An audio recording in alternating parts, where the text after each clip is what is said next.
আসসালামু আলাইকুম সবাইকে। দেখেন চায়না জাতি ওরা ওদের কালচারটা কেমন, ওরা মানে স্কুল কলেজ ভার্সিটিতে যাতে ভালোবাসার শিক্ষা দেওয়া হয় সেজন্য আহ্বান জানাইছে ভার্সিটিগুলোকে। তো বলা আছে এখানে চায়না কলস on universities to provide love education. China কলস অন, চায়না আহ্বান জানাচ্ছে, কল অন কিন্তু ডাকা না, আহ্বান জানানো।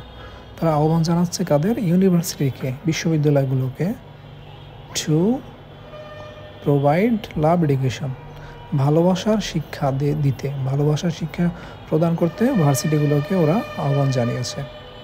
তো নিচে আবার বিস্তারিত বলা আছে চায়না ইজ আর্জিং, চায়না আহ্বান জানাচ্ছে, আর্জ মানেও আহ্বান জানানো বা দাবি জানানো।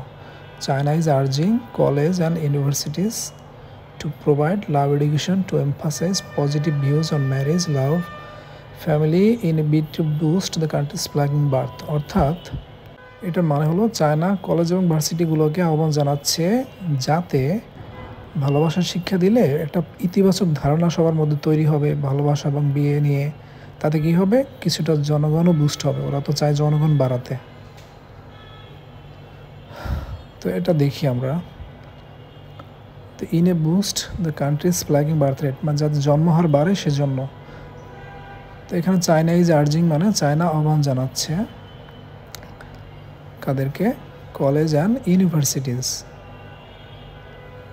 কলেজ এবং বিশ্ববিদ্যালয়কে, টু প্রোভাইড দিতে, লাভ এডুকেশন শিক্ষা, ভালোবাসার শিক্ষা, টু এমফাসাইজ যাতে এটা জোরালো হয়, positive views on marriage love অর্থাৎ ইতিবাচক দৃষ্টিভঙ্গি যাতে আসে সবার মধ্যে বিয়ে নিয়ে, ভালোবাসা নিয়ে, পরিবার নিয়ে, এ নিয়ে ইতিবাচক যাতে ধারণা তৈরি হয়। কমা দিয়ে আবার ওরা বলছে in a bid to boost the country's flagging birth rate, ওরা ওদের যেহেতু জনসংখ্যা বাড়াতে চায়, কিছুটা জনসংখ্যা বাড়ানোর জন্য ওরা এটা করতেছে।